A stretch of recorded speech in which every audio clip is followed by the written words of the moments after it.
언제인가 아가서의 말씀을 한번 전한 적이 있었습니다. 이 8절 앞부분에 있는 말씀이었는데요. 기억이 나시는 분들도 있을 것입니다.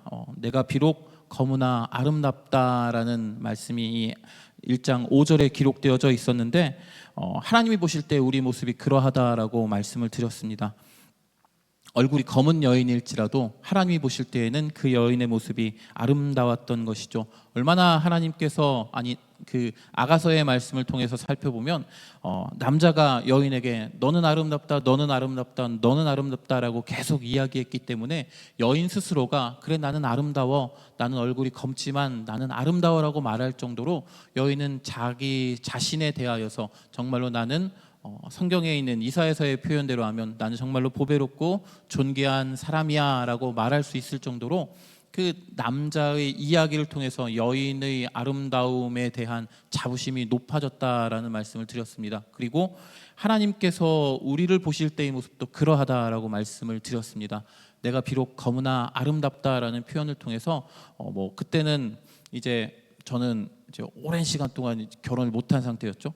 결혼하지 못해도 아름다워. 그다음에 앞에 있었던 그 성지 목사님을 보면서 뚱뚱해도 아름답습니다라고 말씀을 드렸고, 또 몸이 아픈 분들 보면서 이런 병이 있어도 하나님 보실 때는 정말로 아름답습니다라고 말씀을 드렸습니다. 이것은 그냥 재미있게 장난스럽게 넘어갈 수 있는 부분이기도 하지만 우리가 죄악에 빠져 있을지라도 하나님은 우리를 아름답다라고 말씀하시고, 우리가 부정한 모습을 보일지라도 하나님은 우리를 아름답다라고 말씀하신다라고 이야기를 드렸습니다. 성경이 아가서가 말씀하고 있는 이 말씀들을 하나하나 살펴보면 하나님이 우리를 얼마나 사랑하시는지, 우리에 대한 하나님의 마음이 얼마나 아름다운지 또 넓고 깊은지를 생각할 수 있을 것입니다. 그래서 오늘은 그 뒷부분에 있는 말씀을 같이 한번 살펴보려고 합니다. 일단 그때도 말씀을 드렸는데 아가서를 읽기 전에 기억하셔야 할 부분이 있습니다. 아가서는 시라는 점이죠. 시는 있는 사실을 그대로 표현하기도 하고요, 더 아름답게 꾸미기도 합니다. 하나의 이야기로 만들어질 수도 있고 따로따로 독립해서 기록될 수도 있습니다. 성경을 연구하는 사람들마다 아가서를 대하는 방법이 조금 다른데요, 처음부터 끝까지 하나의 이야기다라고 해서 이 아가서를 풀어가는 사람들도 있고, 아니면 조금씩의 하나의 시다라고 하면서 하나하나 독립해서 이야기를 풀어가는 사람들도 있습니다. 그리고 어떤 사람들은 여기서부터 여기까지는 하나의 이야기고 여기서부터 여기까지는 또 다른 이야기야라고 이야기하는 사람들도 있지만, 오늘은 이제 짧은 4절의 말씀만을 살펴볼 것이니까 이런 것들은 조금 상관없는 시간이 될 것입니다. 혹여라도 아가서 전체를 읽고 싶으시다면 이것이 하나의 사랑 이야기로 처음부터 끝까지 이어져 가는구나 라고 생각하시며 읽으면 훨씬 더 재미있게 또 은혜롭게 읽으실 수 있을 것입니다. 그리고 또 한 가지 고민할 점은, 이 시는, 아가서라는 이 시는, 또 이 노래는 우리가 살고 있는 곳에서부터 수천 킬로미터 밖에서 쓰여진 그때의 문화와 사상과 배경을 담고 있다는 것을 기억하셔야 합니다. 역사적으로 시간적으로 수천 년 전에 수천 킬로미터 밖에서 쓰여진 작품이기 때문에 아가서를 깊이 읽고 묵상하고 싶다면 우리 혼자서는 조금 어렵다라는 생각이 듭니다. 그래서 유튜브 같은 것들을 보시면 아가서에 대해서 재미있게 설명하는 그 영상들도 많이 있고요, 또 우리 목사님들 한 분 한 분 찾아가셔서 물어보시면 아마 잘 대답해 주실 것이라고 이전에도 말했고 지금도 말씀을 드릴 수 있습니다. 그리고 제일 중요한 점입니다. 아가서를 읽을 때 제일 중요한 점은 누가 말하고 있는가를 찾아내는 점입니다. 우리가 보고 있는 개역개정 성경에는 그 표시가 나타나 있지 않은데요, 새번역 성경이나 공동번역 성경이나 다른 성경들을 보시면 성경 앞에 가로를 쳐놓고 여자, 남자 또는 신랑, 신부, 친구들, 합창 이런 식으로 누가 말하고 있는지가 나오고 있습니다. 영어로 된 성경도 아마 그렇게 나오고 있는데요, 개역개정 성경이 이것을 분리해 놓지 않아 가지고 우리가 읽을 때 조금 어렵기도 합니다. 그런데 새번역이나 말씀드린 공동번역 같은 것들을 보시면서 이 부분은 남자가 말하고 있구나, 이 부분은 여인이 말하고 있구나, 이 부분은 친구들이 말하고 있구나 라고 알고 아가서를 읽는다면 훨씬 더 재미있게 내용을 파악할 수 있을 것입니다. 오늘 본문을 이제 한 번 더 읽어보겠는데요. 개역개정으로 한 번 읽어보고 그 다음에 세번역으로 한 번 더 읽어보도록 하겠습니다. 같이 읽습니다. 내가 알지 못하겠거든 양떼의 발자취를 따라 목자들이 장막 곁에서 너의 염소 새끼를 먹일지니라. 내 사랑아, 내가 너를 바로의 병거의 준마에 비하였구나. 내 두 뺨은 따은 머리털로 내 목은 구슬개미로 아름답구나. 우리가 너를 위하여 금사슬에 은을 박아 만들리라. 이제 세번역 성경으로 한번 읽어보시는데 앞에 가로에 친구들, 남자 친구들이라고 표현되어 있죠. 이게 말하는 사람, 노래하는 사람들을 표현하고 있는 것입니다. 우리 한번 같이 읽어보도록 합니다. 여인들 가운데서도 빼어나게 아리따운 여인아, 내가 정말 모르겠거든 양떼의 발자취를 따라가거라. 양치기들이 장막을 친 곳이 나오거든 그 곁에서 너희 어린 염소떼를 치며 기다려 보아라. 나의 사랑, 그대는 바로의 병거를 끄는 날랜 말과도 같소. 따은 머리채가 흘러내린 임의 두 볼이 귀엽고 구슬 목걸이에 감긴 임의 목이 아름답소. 금사슬에 은구슬을 박은 귀고리를 우리가 너에게 만들어 주마. 아멘. 이렇게 세번역 성경은 누가 말하고 있는지를 앞에 표현을 하고 있습니다. 그래서 개역개정 성경으로 읽으시면 조금은 어려운 부분이 세번역 성경으로는 누가 말하고 있는지를 알 수 있게 되어서 조금은 더 쉽게 다가가실 수 있을 것입니다. 두 개를 같이 비교하면서 읽으면 더 좋고요.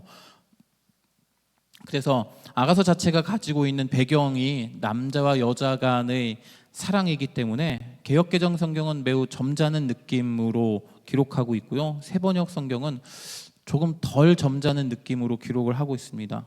간단한 입맞춤이 개역개정이라면 간단하지 않은 입맞춤이 세번역이라고 말할 수 있을 것 같습니다. 어쨌든 아가서는 남자와 여자의 사랑 이야기를 바탕으로 하고 있고요. 그리고 1장 2절에 보면 내가 입맞추기를 원하니라고 기록하면서 남자 여자의 사랑을 이야기하면서 말씀을 시작하고 있기도 합니다. 여자가 남자를 생각하면서 그가 자기에게 입맞춰주기를 원한다고 노래하고 있습니다. 나머지 내용들은 여자가 왜 남자를 그렇게 사모하고 있는지를 알려주고 있습니다. 우리가 읽었던 본문의 앞부분까지의 내용입니다. 그래서 5장에서 7절, 5절에서 7절까지의 내용들을 간단하게 요약을 해주면 솔로몬 왕이 사랑하는 여인, 술람미 여인, 이것도 사람마다 다르게 해석하고 있는데 솔로몬 왕이라고 이야기하는 사람도 있고 아니면 어떤 남자라고 이야기하는 사람도 있습니다. 솔로몬의 앞에 있는 시옷과 리을과 미음이라는 이 우리로 표현하면 이 자음들이 술람미 여인이 가지고 있는 술람미, 시읒과 리을과 미음이라는 단어와 똑같죠. 그래서 남자를 지극히 높이는 표현을 솔로몬이라고 이야기를 하고 여자를 지극히 높이는 표현을 술람미라고 이야기를 한다고 합니다. 조금 어려운 이야기를 드린 것 같은데 어쨌든 남자 여자를 높이는 표현으로 솔로몬과 술람미라는 단어가 쓰여졌다라고 많이들 이야기를 하고 있습니다. 어쨌든 상관은 없습니다. 아가서에 등장하는 남자와 여인이 분명히 사랑을 노래하고 있다는 것은 분명하니 그렇게 이해하시고 남자와 여자의 사랑 이야기를 한번 따라가 봐야겠다라고 지금 한번 살펴보도록 하는데요. 읽었던 본문의 앞에 있는 5절에서 7절까지의 내용은 이렇습니다. 여인은 무언가 잘못을 저지른 것 같습니다. 포도원을 지켜야 하는 일을 맡았는데 포도원을 바르게 지키지 못한 것 같습니다. 그래서 이 여인의 오빠들이, 여인의 오라버니들이 여인에게 벌을 줍니다. 포도원지기로 이 여인이 지낼 수 있도록 여인에게 벌을 주죠. 그래서 햇빛이 내리쬐는 그 포도원에서 여인은 계속 포도원을 지키면서 얼굴이 이제 검게 타버린 것이죠. 그래서 여인이 이야기하죠. 내 어머니의 아들들이 나를 이렇게 만들었다라고 이야기합니다. 오빠라고 오라버니라고 이야기할 수도 있는데 이게 나에게 벌을 주니 오빠들이 너무 싫은 거죠. 그래서 표현을 이렇게 합니다. 우리 엄마의 아들들이 나를 이렇게 만들었다라고 이야기하면서 불만을 이렇게 표시하고 내 얼굴이 그래서 검어졌다라고 말을 합니다. 그런데 그 5절에서 이렇게 말하죠. 그런데 내가 이렇게 얼굴이 검지만 나는 아름답다라고 이야기하고 검어지게 된 이유를 6절과 7절에서 이야기를 하고 있죠. 이제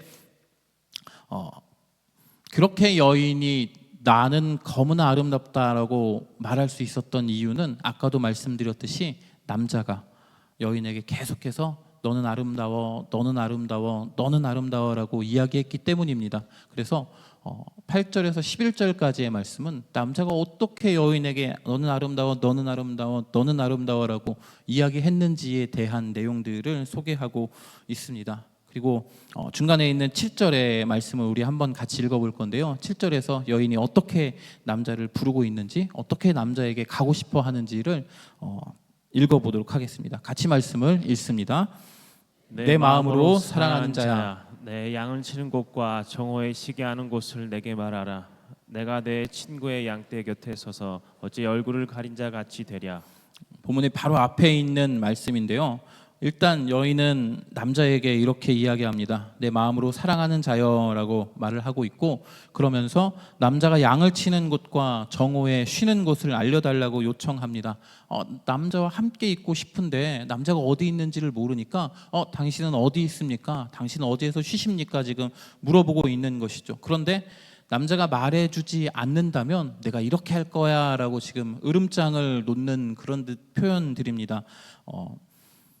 당신이 쉬는 곳과 당신이 양을 치는 곳을 내게 말해라. 그렇지 않으면 내 친구의 양떼 곁에서 어찌 얼굴을 가린 자 같이 되랴라고 7절에서 말하고 있는데, 여인은 이렇게 한다는 겁니다. 당신이 알려주지 않으면 내가 양떼를 치는 곳, 당신의 친구들이 양떼를 치는 곳까지 계속해서 돌아다닐 겁니다. 그러면서 이 친구들이 왜 여인에게 여기에 왔는지를 물어보겠죠. 그러면 내가 사랑하는 사람을 찾기 위해서 이렇게 돌아다니고 있습니다 라고 이야기할 겁니다. 그러면 당신과 나에 대한 소문이 순식간에 퍼져버릴 것이니 당신은 좀 곤란하게 될 것입니다 라고 지금 말하고 있습니다.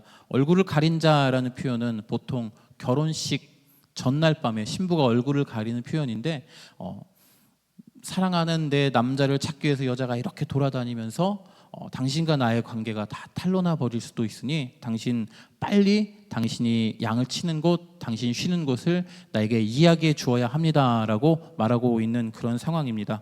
이제 오늘 읽었던 본문으로 이제 넘어가 보겠는데요. 8절에서 11절까지를 보겠는데요. 이제 지금까지의 목소리는 여인의 목소리였습니다. 여인이 나는 비록 너무나 아름답습니다. 당신이 쉬는 곳 나에게 알려주십시오. 알려주지 않으면 가만두지 않을 겁니다 라고 이렇게 노래했다면, 이제 8절에서는 남자가 여인에게 말을 하기 시작합니다. 세번역 성경으로 한번 8절의 말씀을 같이 한번 읽어보도록 하겠습니다. 여인들 가운데서도 빼어나게 아리따운 여인아, 내가 정말 모르겠거든 양떼의 발자취를 따라가거라. 양치기들이 장막을 친 곳이 나오거든 그 곁에서 너의 어린 염소떼를 치며 기다려 보아라. 여기서는 이제 가로에 친구들이라고 나오고 있죠. 성경을 연구하는 사람들 사이에서 이제 의견이 갈리는 부분인데, 세번역 성경에서는 친구들이라고 표현되고 있고, 공동번역에서는 남자의 목소리로 표현하고 있습니다. 어쨌든 내용은 변하지 않습니다. 여인에게 어떻게 하면 남자가 있는 곳까지 가는지를 알려주는 부분인데요. 이런 부분입니다.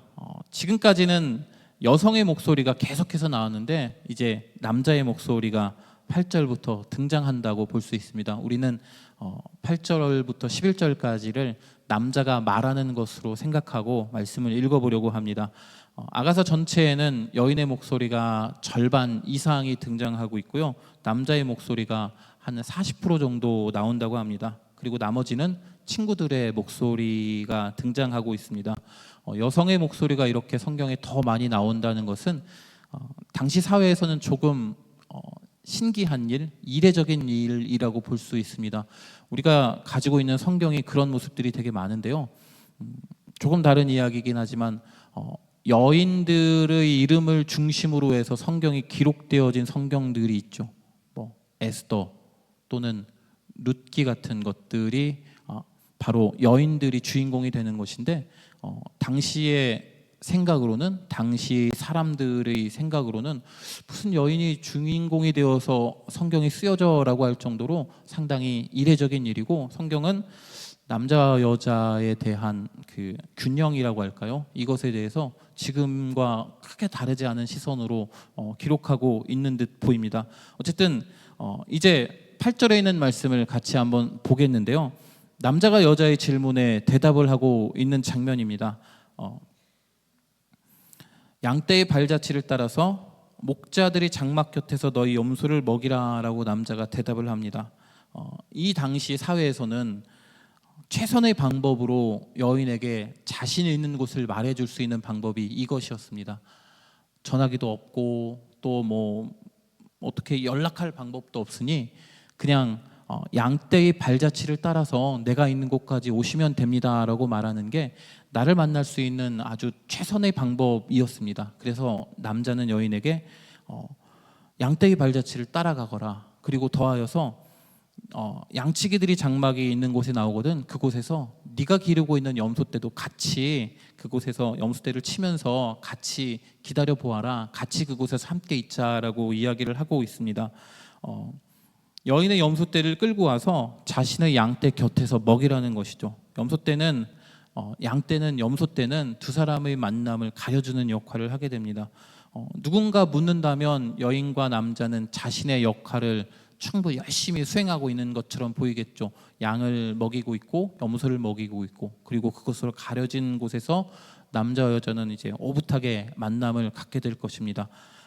여인을 만난 남자가 그리고 이제 9절, 10절, 11절에서는 여인이 얼마나 아름다운지를 노래하고 있는 장면이 등장합니다. 그런데 그 표현이 바로의 병거를 끄는 준마와 같다라고 말을 하고 있습니다.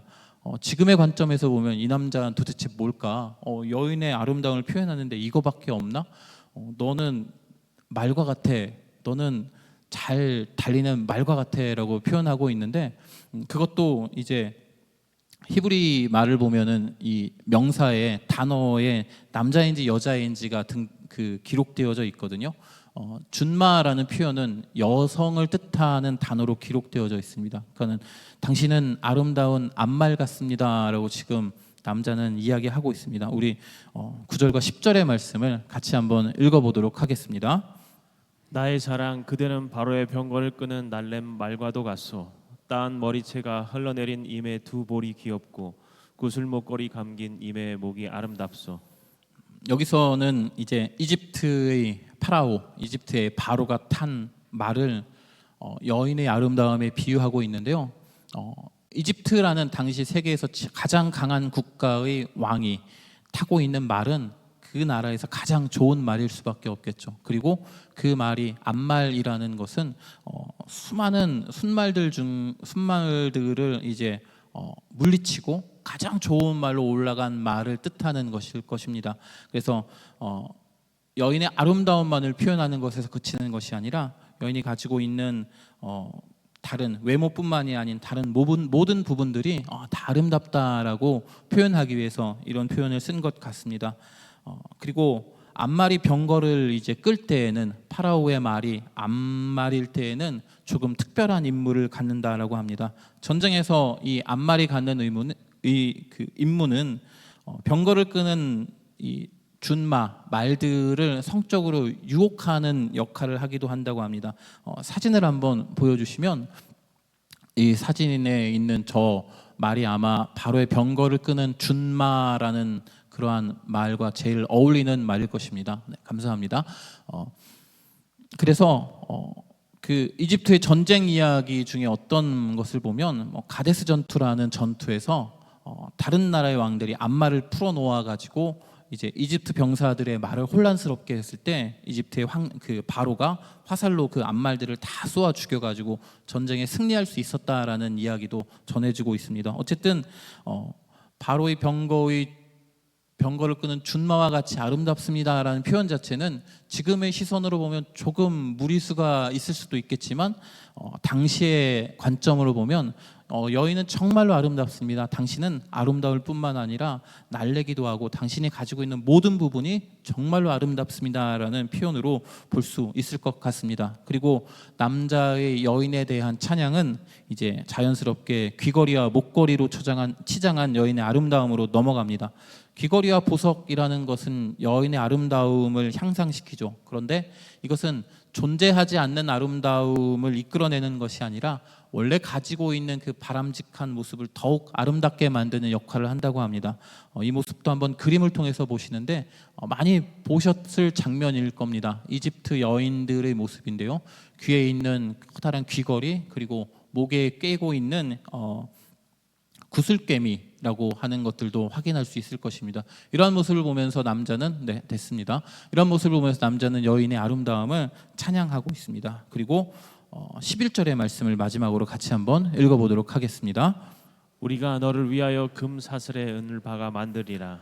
여기서도 친구들의 이야기라고 세번역 성경에는 말하고 있지만 우리는 남자의 이야기로 한번 보도록 하겠습니다. 어색한 말이죠. 우리라는 표현 자체가 조금 어색하기도 한데 이렇게 생각하면 될 것 같습니다. 내가 가지고 있는 모든 부분들을 통하여서 당신의 아름다움을 노래할 것입니다 라고 해서 우리라는 표현이 쓰인 것으로 생각할 수 있습니다. 그리고 사랑에 빠진 남자가 또 나의 절친한 친구들을 모아가지고 여인에게 줄 목걸이를 함께 만드는 것이라고 생각할 수도 있습니다. 어쨌든 우리가 함께 읽었던 내용들을 보면 남자는 여인을 정말로 만나고 싶어 하는 것이죠. 양떼의 발자취를 따라서 와라. 그리고 당신의 염소떼를 데리고 와서 양떼와 염소떼로 우리를 이렇게 싹 둘러가지고 둘만의 시간을 갖자. 그리고 둘만이 모인 곳에서 당신의 아름다움을 내가 찬양할 것이다. 바로의 병거를 끄는 준말가도 같고 당신의 귀걸이, 당신의 목에 있는 구슬개미 너무너무 아름다운데 내가 또 나의 친구들을 아니면 나의 모든 것을 동원해서 당신에게 목걸이와 또 당신을 치장할 수 있는 것들을 다 꾸며서 당신에게 드리겠습니다 라고 하는 내용이 오늘 우리가 읽었던 8절에서 11절까지의 내용입니다. 하나님께서 우리를 바라보시는 모습이 이렇지 않을까라는 생각을 하게 됩니다. 가장 좋은 것으로 칭찬해 주시고요. 주변에 있는 모든 것들을 동원해서 아름답게 만들고 싶어 하시는 모습입니다. 연인의 관점에서 오늘 읽었던 말씀들을 보면 상당히 팔불출이라고 생각할 수 있을 정도로 상대에 대한 사랑이 아주 극진한 모습을 보이고 있습니다. 하지만 하나님의 관점에서 보면 우리의 아름다움을 말씀해주고 싶어 하시는 하나님의 마음이 느껴집니다. 아가서에 등장하는 남자와 여자를 보통은 하나님과 하나님의 백성이라고 생각하고 읽게 됩니다. 또는 예수 그리스도와 교회라고 생각하고 이 말씀을 읽게 된다면 먼저는 처음에 말씀드렸듯이 검으나 아름답다라는 표현을 통해서 우리의 모습과는 전혀 상관없이 우리가 어떠하든지 우리를 아름답다라고 말씀해 주시는 하나님의 모습이, 예수님의 모습이 드러나고 있습니다. 그래서 그 말을 들은 우리도 우리는 정말로 아름다워라고 말할 수 있을 정도로 주님의 사랑을 느끼고 그 사랑 때문에 내가 당당해지고 내가 자신 있어진다는 것을 말씀해 주고 있습니다. 하나님의 자녀로서 세상 속에서 내가 자신 있고 당당하게 살아갈 수 있게 해주는 것이죠. 돈이 없어도, 공부를 하지 못해도, 또 말썽 부리는 자녀가 있을지라도, 내 신앙이 그렇게 올바른 것 같지 않을지라도 하나님께서는 아무런 조건 없이 우리를 사랑해 주시고 아름답다라고 말씀해 주는 분이십니다. 그리고 그렇게 말씀해 주심으로 우리의 마음이, 우리가 가지고 있는 우리 자신에 대한 마음이 더 높아지고 더 자긍심을 가질 수 있을 정도로 하나님이 우리를 사랑해 주신다라는 것을 앞에 있는 말씀을 통해서 알 수 있습니다. 더불어 하나님께서는 그렇게 우리에게 아름답다라고 말씀해 주시면서 가장 좋은 것들을 비유하시면서 우리가 너는 정말로 아름다워, 너는 정말로 소중해, 나는 너와 함께 있고 싶어 라고 말씀하고 계십니다. 오늘 본문에 나오는 남자의 표현, 바로의 병거의 준마라는 이 표현 자체가 지금은 어색해 보일 수 있는 표현이겠지만 수천 년 전의 사람들이 볼 때에는 그 당시에 할 수 있는 가장 최고의 표현으로 누군가의 아름다움을 찬양하는 표현이라면 하나님께서도 어떤 걸 가지고 이 아름다움을 표현할까? 저 바로가 타고 있는 저 말 정말로 모든 것에서 완벽하고 모든 것에서 뛰어난 저 말이 내 자녀의 모습과 같구나라고 지금 말씀해 주고 있는 것입니다. 이사야 43장 4절의 말씀으로 마무리하려고 합니다. 이 말씀을 개역개정으로 한번 읽고 공동번역으로 한번 읽고 마무리하려고 하는데요. 함께 읽어보면 아가서에 등장하는 남자의 마음이, 하나님의 마음이 우리에게 분명히 전해지게 될 것입니다. 그리고 공동번역으로 읽으실 때에는 조금 이제 뭐라고 할까요? 조금 나쁘끄럽다고 해야 되나? 조금 부끄러울 수도 있으실 것인데 같이 큰 목소리로 읽어보도록 합니다. 개역개정의 말씀을 먼저 한번 읽어봅니다. 내가 내 눈에 보배롭고 존귀하며 내가 너를 사랑하였은즉 내가 내 대신 사람을 내어주며 백성들이 내 생명을 대신하리니. 아멘. 공동 번역으로 읽어본데 같이 한번 큰 목소리로 읽어봅니다. 너는 눈에 넣어도 아프지 않을 나의 귀염둥이, 나의 사랑이다. 그러니 어찌 해안 지방을 주고라도 너를 찾지 않으며 부족들을 내주고라도 너의 목숨을 건져내지 않으랴. 아멘. 조금 이제 막 오그라드는 듯한 느낌이 들지만 하나님이 우리를 보실 때 이렇게 보배롭고 존귀하다라는 말씀이 조금 다른 해석으로 보면 너는 눈에 넣어도 아프지 않을 나의 귀염둥이야 라고 말씀하고 계십니다. 오늘 하루도 우리를 정말로 사랑하시는 하나님의 사랑을 느끼시면서 더욱 감사하며 더욱 기뻐하는 우리 모두가 되기를 주님의 이름으로 축복합니다. 기도하시겠습니다. 하나님 감사합니다. 이 시간을 통하여서 하나님의 말씀을 함께 나누게 하시니 감사를 드립니다. 아가서의 말씀을 통하여서 우리 하나님께서 우리를 얼마나 사랑하시는지, 우리 예수님께서 교회를 얼마나 사랑하시는지 알 수 있게 하여 주심에 감사를 드립니다. 최고의 표현으로 우리에게 아름답다라고 말씀하시고 그 아름답다라고 표현하시는 말씀을 통하여서 우리 자신도 더욱 보배롭고 존귀한 자로서 세상 속에서 살아갈 수 있게 하심에 감사를 드립니다. 말씀을 통하여 하나님의 사랑을 이제 알았으니 더욱 내가 주님을 사랑할 수 있는 마음도 우리에게 허락하여 주옵소서. 주님의 사랑을 받아 세상 속에서 당당하고 빛나게 살아갈 수 있는 우리가 될 수 있도록 도와주시고 오늘 하루 동안에도 주님에 대한 나의 사랑을 고백하며 감사하며 기뻐할 수 있는 시간이 될 수 있도록 또 인도하여 주옵소서. 예수님의 이름으로 기도합니다. 아멘.